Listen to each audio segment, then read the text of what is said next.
Oh, well, hello. It's just me again, Michael, your head of growth, and you've just tuned in to the second ever DePIN Hub newsletter weekly recap.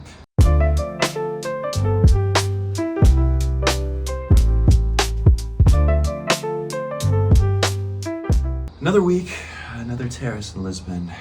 This one happens to be under a little bit of construction work. There's some painting, but you know, in the world of DePIN, we like to roll up our sleeves, get our hands dirty, and do things ourselves. And so to avoid my espresso getting cold, I now have a glass of delightful green wine. Yes, a lovely Portuguese export known as Vinho Verde, slightly bubbly white wine here. And I'm very excited to talk to you about something big that went down 2 weeks ago. So what we're going to be recapping is, of course, the week of September 23rd and the 29th, because that is when our newsletter came out. And each newsletter is actually usually recapping stuff that happened the week or so before. So time. We're actually going to be talking about September 16th through the 22nd, which is what we're recapping the week before. Why? Because that is the week of Singapore, the week of Token 2049, the week of Solana Breakpoint, and a little bit of F1 for some speed if you're feeling the need for speed. Yeah. Good job! Solana Breakpoint, Token 2049. If you weren't there, in case you missed it, we're going to give you the whole recap on all the stuff that went down around DePIN, and trust me, there was a lot. Essentially, DePIN stole the show at this one this year. Now imagine if the Iceman from Top Gun was actually traditional flight tracking apps such as FlightAware that you might use for real-time plane data. They would say something like this: you know what, Wingbits? You're dangerous. And Wingbits might say, yeah, that's right, FlightAware. I am dangerous. And you know why? Because while FlightAware is using a network of volunteers that are unpaid on the ground, Wingbits is changing up the game, taking the DePIN model, using decentralization and tokenomics to actually reward people for building the world's freshest and largest database of real-time flight data that can be utilized by airports, passengers, airplane safety control, flight control, whatever they call those things, air traffic control, etc., etc. So if you'd like to help shape aviation's future, now is the time. And trust me, if you got the need for speed, so does Wingbits, because they're growing at a ridiculous clip. Over 200 airports are already part of their network, and they're tracking 120,000 flights per day. Thank you, Wingbits, for sponsoring this week's DePIN Hub newsletter. Now, what's our featured blog for this week? Well, glad you asked, because as we look for planes in the sky, maybe they're hidden behind clouds. Yes, that's right, the cloud. We're going to be talking more about privacy in the cloud, which is something that we touched on last week, but this time a little bit different. We're going to be talking about our featured blog post, our deep dive, over 2,000 word analysis of a project you probably haven't yet heard about. This is Alpha, ladies and gentlemen, a little project called Cess, C-E-S-S, Cess Network. So Cess has been quietly building for a few years now, but they're just kind of coming out of the woodwork this year, and they decided to build a highly performant, decentralized storage and content delivery network, CDN, yes, like Cloudflare, but with a whole different spin. We're talking about Web 2 performance being brought to Web 3 to help bridge that divide and actually bring in Web 3 solutions into the very challenging and demanding world of enterprise.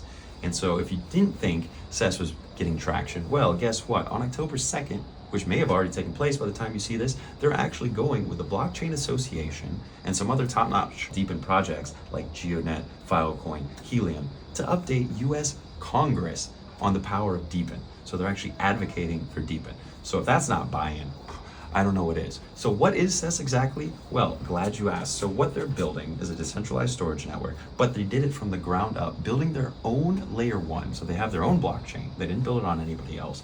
And then they have advanced technology and algorithms for redundancy, for how they select nodes to ensure that all nodes are fairly rewarded, but at the same time, the best node is selected for storage. They have advanced encryption, and they're even bringing out their own suite of AI development tools with their own protocol. So these guys are very forward thinking. It's literally like taking Oracle into the world of Web3. Some of their senior leadership are ex-directors from Oracle, so it makes sense. So check out the deep dive on Cess. It's pretty techy, but if you're into like network engineering, if you're a computer programmer, you'll definitely dig it. And if you're not, we did our best to abstract away some of the tech to still make it fairly easy to digest. So check out our featured blog. Thanks, Cess, for doing what you're doing. Now, we talk about some of these issues around real world demand and adoption, improving the user experience, performance, etc. These were all super big topics that were being routinely discussed, or repeatedly, I guess you could say, discussed in where? In Asia's crypto hub, or at least one of them, Singapore, 2 weeks ago for token 2049 in Solana Breakpoint. I don't know why I keep putting on these sunglasses. I think it's because the sun is actually reflecting directly in my eye from a window right now. It's kind of annoying, but you know, it's a lovely sunset in Lisbon. So, Singapore, in case you missed it, I did as well because I am unloved and I have to stay in Portugal drinking wine and making videos while the rest of my colleagues go to like F1 shows and network the hell out of Singapore. But it's okay because we got your back. So in case you missed it, guess what? DePIN stole the show. That's what I've been hearing from a lot of different people. There were DePIN side events after DePIN side event after DePIN side event. On top of that, this is somewhat DePIN, somewhat not. There was multiple new crypto phones getting dropped. So think about Solana Saga phone. Now they have some competition. Solana, everybody's favorite decentralized AI grid network, or GPU grid network for compute, just announced that they're about to go mainnet. So they're going to be finally moving over from their testnet to mainnet very, very soon. So look out for that. That announcement was big when it was dropped. Borderless Capital, probably the OG of OGs when it comes to investing in the DePIN space, some of the early investors in Helium, just announced $100 million DePIN fund. That's $100 million allocated just to DePIN. If that's not a tailwind, then I don't know what is. LivePeer, the OG of video rendering in a decentralized fashion, just released its new AI solution. Aether, who's one of the hottest projects right now related to AI and compute in the world, just announced a partnership with Infrex, which is a super cool video rendering project on IoTeX, and another partnership with the OG Filecoin. On top of that, there was a whole bunch of other things, but you know what? I think what would be easier is hearing it straight from the horse's mouth. Since I wasn't there, maybe you weren't either. A bunch of our colleagues were. And actually, a lot of them are still in Asia right now. So what we're going to do is we're actually going to cut over to them so you can hear from people like our co-founder, Daniel Andrade, what they saw and heard on the ground, what their feelings are, and what hot things are coming out, and what that means for DePIN over the next year. So in case you missed it, don't worry. Let's go back to the future. Marty McFly. So here we are in Thailand, Koh Samui, right? With CTO and co-founder Daniel Andrade and our product manager, Adrian. How you guys doing? Hello, everything good. Very hot here in Thailand, but have a good time. What's up, guys? It's going great. What's up, Adrian? Yeah, before we started rolling this live footage, I saw shots of the pool and, Adrian was trying to knock down coconuts from a tree. So it looks like a rough life out there in Koh Samui. Yeah, man, it's like smelling these things that Thai people do all the time to refresh them. It's very hot here, so we've been actually working quite hard, even though the weather has been amazing. But it's jump in the pool for 5 minutes and then working for a couple more hours. It's been nice to spend some time with the team. We have another Daniel from Brazil that's spending time with us here in Thailand. Just bouncing ideas, working together. It's been nice. It's been kind of like refreshing after the crazy week that we had in Singapore. Yeah, I bet. Well, cool. Well, yeah, tell me a little bit before we even jump into Singapore. What is this whole island thing? Because I heard there's something called Island DAO and there's a connection with Solana. Can you talk a little bit about that?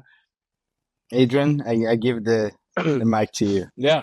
So Island DAO, as far as we understand, is a community-driven initiative, right? To pick an island, get together, and a lot of it is focused around Solana builders, people wanting to ship code on Solana, get together, ideate maybe around a hackathon or two, just spend time, eat food, and enjoy exploring the islands. So you're not just snorting eucalyptus and drinking Mai Tais, you're actually, participating in the growth of Solana.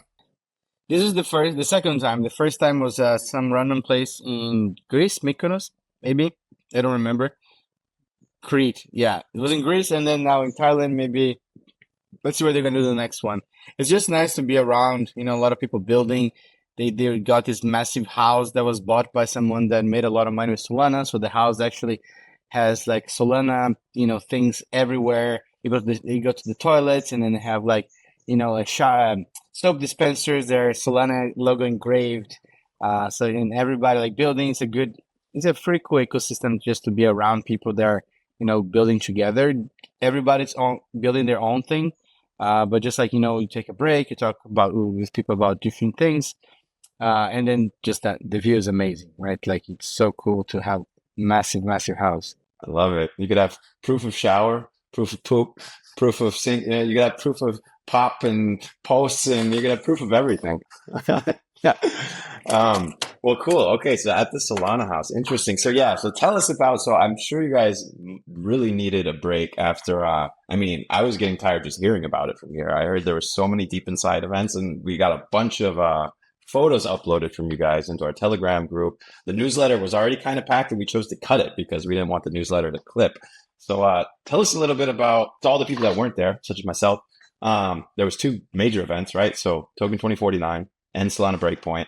But it sounds like there was a whole bunch of deep inside events as well. Tell us a little bit about your guys' experience. Maybe we start with you, Daniel. Kind of like, what was your general take? What stood out to you? What was interesting? How do you feel after the conferences? Yeah, I think it was super interesting to see. Like last year, everybody was in all the panels. There were still a few deep inside events. We couldn't go to all of them at the time, right? And in the beginning, every time someone's talking about, okay, what is deeping for you? What is deeping for you? And that's something that not a lot of people talk about anymore. There was so many side events that we managed to go maybe like a third of them. There's not even point for us to get, can you hear the roosters? There's not even point for us to go to the main events, right? We did go a little bit for the Solana Breakpoint, but it was just like check in and out because we're so busy with all the side events. It's been really cool how more and more people are waking up to this decentralized infrastructure projects and how it really can shape, the future of crypto as well. Amazing. Nice. Okay. Well, tell me a little bit about some of the specific events. Like, I guess there was a Peak Genesis event. I think there was a cool Minima, like cinematic preview. Something happened with Mawari. Was there any specific kind of little insights there you want to talk about? Yeah, I mean, we can be here for hours. Let's do very quickly. Like Minima, they recorded a really cool video about like how blockchain and like car racing fits together. I wasn't there at the launch. We had the other Danielle from our team that went there. We had Borderless Capital just announced a $100 million fund focused 100% on DePIN. They have a really nice event. Then at the same event, we had a project, I think that also Borderless led their investment called Mawari, which is an augmented reality project out of Japan. So they actually brought their hardware for people to try it out. And even though the servers are running in Japan, in Tokyo, you could see how smooth was the streaming of content. Because spatial streaming is very different than like Netflix movie streaming, right? Because each person, when you're streaming something on your device, you can see different angles. And this thing needs to be really smooth, really fast. Otherwise, you're going to get car sick. I mean, I could be talking here for a long time, but the Mawari, like, trying the device myself was pretty exciting, and especially now that this project's building infrastructure on DePIN, that was pretty cool. Nice. We're going to talk about them at the very end of the video because they were actually a recent podcast guest as well. So people can do like super deep dive on Mawari straight from Luis, the CEO. So very relevant. Well, cool. Okay. Adrian, I don't know if people have ever seen your pretty face before. Adrian, you're former, like, what is it? PwC, KPMG, something like that, doing company due diligence, or were you doing it inside of a corporation? Yeah, it was a lot more corporate, so not much showing my face around. Yeah, no, but it's good. So I think it's cool because you bring some of that, like, company evaluation and sort of like traditional assessment abilities into the DePIN space, which is very relevant right now, right? When you talk about like what's a healthy kind of verifiable project and what's not. And so I wanted to ask you about that because I know some of your takeaways were around that side of it. There was a lot of people talking about like confusion over what is a DePIN, what is not a DePIN, the hype around the narrative, issues around the demand side. Like, what were your kind of feelings and takeaways there? Yeah, for sure. I mean, I think what was interesting to me is when you talk to people who are totally new to DePIN, but also to people who are been around for a little bit, there's that sort of shared confusion or frustration with like what is DePIN, what is not DePIN, and how do you define one? How do you know what's a good legitimate project? And that certainly seems like a observable and like current pain point for a lot of people because they want to get in, but they're like, oh, I'm not sure, is this really deep in? Like, how do I figure out what's a good project overall? So most definitely that's been one of the takeaways, that there needs to be some clarity and there needs to be some way for people to easily discover legitimate projects. Nice. Sounds like there might be some service or product development opportunities for us there as well, if that's the case. And it looks like there was a bunch of events, right? There was like DePIN Lounge, DePIN United. Adrian, I think you mentioned to me DePIN Founders Day, DePIN Association. So now we have a DePIN Association that, we're one of the founding members of. There's a bunch. What was this Founders Day? I think I have notes here. It was like 22 presentations from different DePINs. Yeah, it was by Photobots. Shout out to Photobots. They hosted an event with 22 presentations of different DePINs. It was a long day. It was a lot of presentations, very dense, but I think it was good to figure out what different projects are doing. And it was like very early stage and slightly more mature projects out there as well. So yeah, it's just exciting to see so many new DePIN projects popping up and, having something to say about fixing the world. Yeah, and different narratives, right? Every time you go, there's some sort of like different narratives. Like Mawari is a good one that's completely different from what we are used to. There's also a little bit of like the merge, like the blending of DePINs and RWAs as well.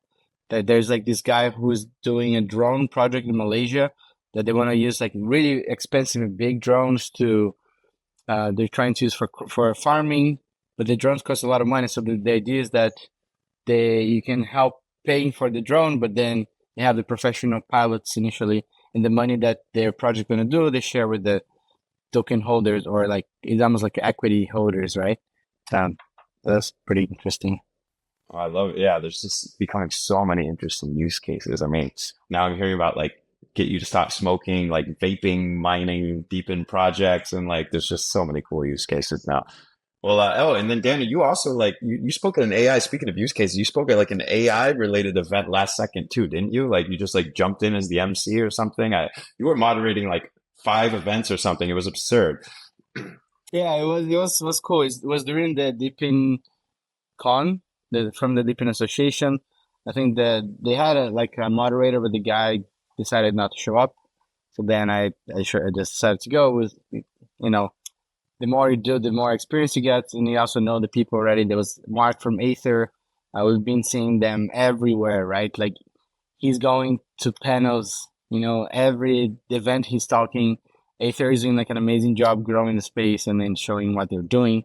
Yeah, it was pretty cool.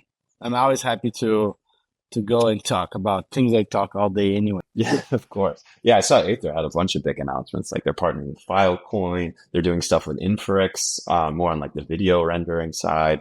It sounds like they're just like doing BD all over the place. So I think it's a good sign. And then the last thing, so this doesn't get too long, is that Adrian, I know you mentioned this to me, and I think this is kind of new. It's something we haven't really talked much about at DePIN Hub, in public, but it's something we've been seeing behind the scenes. Can you tell me a little bit about sort of this, like, you could call maybe proof of service and sort of like securing the network solutions that seem to be taking stuff almost from DeFi, like liquid staking and restaking, and bringing it into DePIN? Like, did you see some projects talking about that? Yeah. I mean, I had the honor of moderating a panel for at the Witness Chain event, so DePIN and AI focus, but a lot of it was very interesting to see in terms of rise of proof of service solutions, right? Something that would ensure accountability for individual DePINs, but potentially I could see ensuring that for like across DePINs, right? And the idea is quite simple, right? Like where you have service providers and they would stake to participate and to ensure that they're a good service provider. I think that's a very neat application of blockchain, and it gives the concept of staking, right? Something a little bit more tangible spin, so to say, within DePIN. And so I guess Witness Chain and also Parasail are exploring different ways to make sure that the service quality and the consistency and uptime is comparable, if not better, than traditional physical infrastructure networks, right? So I think that's a very important niche and a very important problem to solve.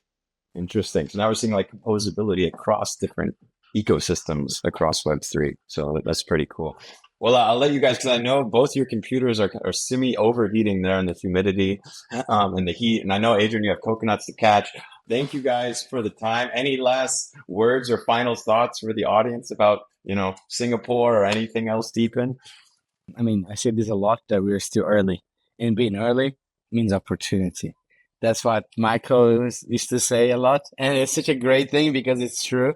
And there's so many cool things, new projects that you can only hear first at DePIN Hub, right? Because it's really hard to find out so many cool things are happening, but it's really hard to follow the space. And that's what we do. We have a team. We're focused 24/7 on this to bring everyone the best opportunities in this ecosystem that we love so much. So keep tuning in. Subscribe to the newsletter. Watch Daniel's podcast. You're going to get lots of alpha dropped on you from Thailand all the way to Lisbon, back to the US, back to wherever you live. Doesn't matter. It's the internet.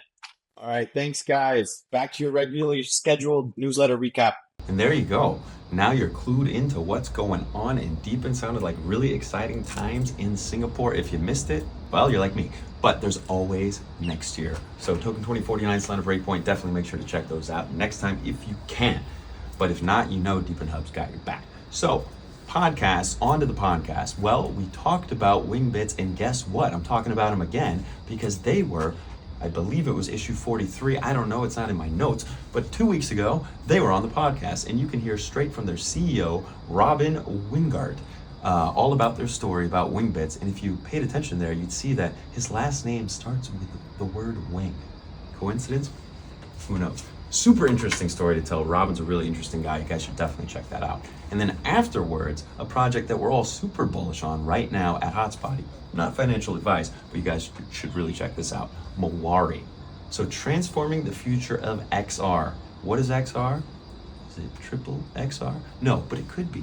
It's extended reality. So think about AR, VR, or that buzzword, the metaverse. Well, guess what? It's not going to be a buzzword for much longer. It's coming at you. We're going to be interacting with sporting events, with music, with our friends and loved ones from afar, playing video games where we're actually part of it, and where the visual interaction moves from a framed screen right into your eye. But to do that, there's a bunch of challenges around real-time content delivery, latency, etc. It's not easy. For Netflix to do what it does, to be able to distribute videos to hundreds of millions of people in near real time without almost any latency, took a lot of time, a lot of money, and a lot of years. Well, guess what? In AR, VR, it's way harder. But Mawari is already being called the MP3 for the world of AR, VR. So you guys should check this out. Interview between our co-founder Daniel and their CEO Luis. So thank you guys for being on the podcast. Thank you guys for checking out this second DePIN Hub newsletter recap for issue 24. And I will see you back again next week. Until then, DePIN revolutionaries, stay decentralized.